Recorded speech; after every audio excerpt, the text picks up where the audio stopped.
Hello guys, welcome back to another video. So today I've got for you this very quirky and, to be honest, the first one that I've ever seen. But yeah, probably a lot of you have seen plenty of these, but this is the first time for me. It is a Chrysler Ypsilon, or how it's known in the rest of Europe as a Lancia Ypsilon. It's basically a Fiat 500 on steroids. Looks a lot better.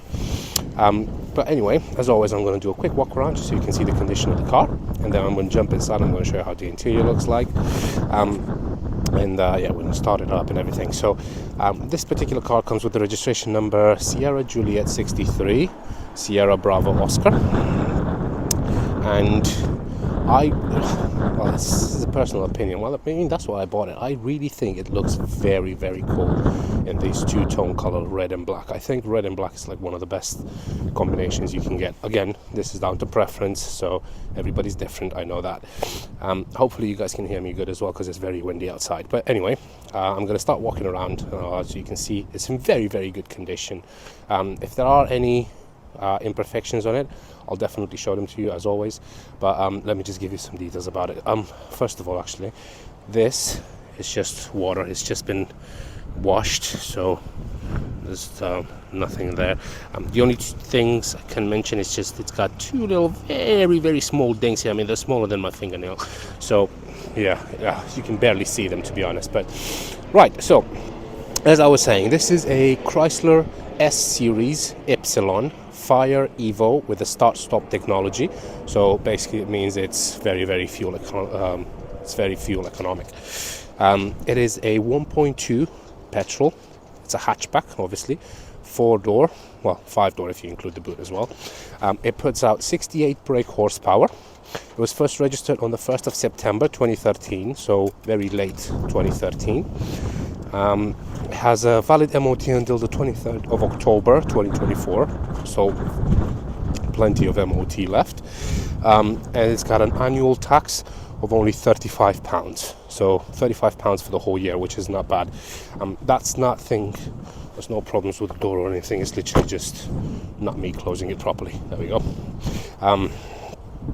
In terms of the insurance, it sits in the insurance group 5E, which is very low for the insurance. I mean, like I said, it is a Fiat 500, which are very cheap to insure, cheap to run, and overall good cars. In terms of CO2, it puts out 118 grams per kilometer, which is basically what the annual tax is that low. It has a fuel economy of 44 miles per gallon around town and 65 miles per gallon on a motorway run. I mean, it's very economical.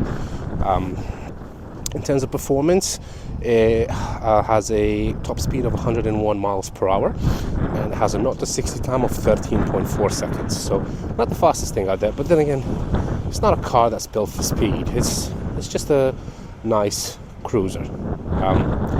Yeah, so that's pretty much it. And I do have to say also, in terms of MOTs, it passed the previous 5 MOTs, I think, without any advisory. So it's definitely been a car that's very well looked after. That's been very well looked after. It's got very nice alloy wheels as well. Everything's in good condition. The car has just been serviced. Obviously, it's got a long MOT, like I just mentioned. I'm just going to show you how the interior looks like. So you've got your electric windows over there, and that's your door opening lever, and it's got a 360 hi-fi music sound, so I think it's like a premium sound system in it. The seats are in very good condition. There's no tears or rips or anything like that on the seats. Let's have a look here. That's your glove compartment. Quite small, but I mean, it is there. And that's where your owner manual would go, which is over here. Right, let's just close this down. And then it's got a handle here like the Toyota CHRs. It's hidden away, so I guess it's to make it a little bit more aerodynamic. Not that it needs to. I mean, it's not a fast car, like I said, but anyway. Over here, you've got manual lever to open the windows. It's got a very soft material. I mean, it doesn't look like it's cheaply made, to be honest, and it's very, very nice. Again, seats are in very good condition. Don't expect Mercedes S-Class leg room in the rear, but I mean, it's good enough for like city traveling and stuff like that. And moving over to the rear, I love how the window blends into the actual tailgate, into the boot. So to open the boot, Chrysler here and Ypsilon S series. So to open it, you've got a little button here. Just press that button and the whole hatch opens up just like that. Shows up. You've got a couple of mats in here, and underneath there you've got your tire inflating kit. It doesn't come with a spare wheel, but you do get that tire inflating kit. Right, to close it, you've got this little handle here, if I can call it that. Just pull on that and it will just go down. Trying to see if there's anything. But yeah, over here I think it had a little bit of a touch-up paint, but again, nothing massive. It's basically the size of my fingernail, everything. Moving over to this side, again, same thing. Seats are in very good condition. See, I just didn't close the door properly again. That's not a scratch or anything. That's literally just some grass or something that I picked up on the road coming back from the car wash. Let's go over to the driver's side. Again, this is not a dent or anything. That's literally just some dirt. It was a leaf, actually. Right, moving over to the driver's side. So you've got full electric windows, mirrors rather, where you can adjust them, and electric windows on the front again. I'm going to jump inside in a second. That's your key, which is basically the same as a Fiat 500 key. Obviously it has the Chrysler logo on it, and it says Chrysler there instead of Fiat, but it's basically the same thing. Let's just jump inside. Right, hopefully you guys can hear me a little bit better now, without having that wind blowing in my face. Right, so key,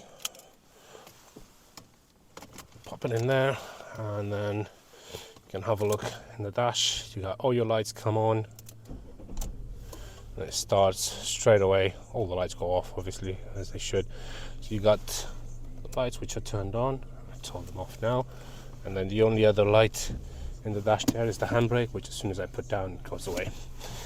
As you can see, very, very low mileage, 59,264. It's very, very low mileage. But before I get to that, so this is the steering wheel. This is the steering wheel. Obviously you've got multifunction steering wheel, so that's where you control the volume up and down, mute it. That's where you go into settings, which has the little Windows logo. I've noticed that these Chryslers, they use Windows, Microsoft. Don't know why, no idea why. And this is for your phone control as well, so obviously it comes with Bluetooth as well. That's your window wipers, and that's your indicator stalk. And over here you've got that thing, which is only on that side, and I have absolutely no clue what that does. Genuinely no idea what it is or what it's for, or it goes in, but then it pops right out. So I genuinely have no idea what it is. If any of you guys know what this is, just let me know, please. Leave a comment under this video and let me know, because I genuinely have no idea what it is. Right, moving on. So the dashboard, as you can see, it's not in front of the driver, it's center located, so I guess the passenger can enjoy thinking that he's driving as well, or something, I don't know. But it's very nicely lit as well, so once you turn the lights on, it lights up as well. It's very nicely lit. Like I said, it's very economical. So at 59,000 miles, it's barely just been well, it's barely been used, to be honest, for the age. It's 10 years old and it's got 59,000 miles. So yeah. Moving over here, so you've got a few buttons. So first one there is to set the height of the lights at the front, and then the second one is to set something. I don't know what to set on. I'm sorry, it's just like I said, it's the first time I've seen this car. Don't get me wrong, I've had a look at what everything else does and stuff, but there's a couple of things in the car that I genuinely have no idea what they do. So let's just learn together. Menu. Okay, so I guess that's menu. Dimmer, speed beep, trip beep, data set, time set. All right, okay, so that's basically like your menu. First page, auto close, units, language, buzzer volume, button volume, service, passenger airbag, passenger bag. Right, okay. Exit menu. Right, okay, so yeah, that's your menu button. See, we learn as we go along. And then obviously you press that, and then you've got the up and down arrow, so you can go through the settings. This one is your fog lights. Has a button, obviously, that's your rear fog lights. That's your start stop button, so you can turn it off actually if you don't want to have the car stopping at traffic lights. That's your lock and unlock for the doors, and that city button allows the steering wheel to become a lot more responsible. So right now it's quite heavy. Well, not heavy, but it's a little bit heavier than normal. Once you press the city button there, you're gonna have city on there connected, and now I'm barely touching it, and the basically the power steering becomes a lot lighter, and it makes driving around town a lot easier. So yeah, let's just turn that off. It's connected, so right now you have to apply more force. So that's actually a really good button as well to use when you're driving around town. But anyway, moving down here, you've got your radio, which works absolutely fine. It's all gone grey and horrible again. I'm just going to turn it off because I don't want music to start and then YouTube striking my video or something. And now you've got your media, your menu. Going a little bit lower here, you've got your climate control. So you've got a fan on 4 levels.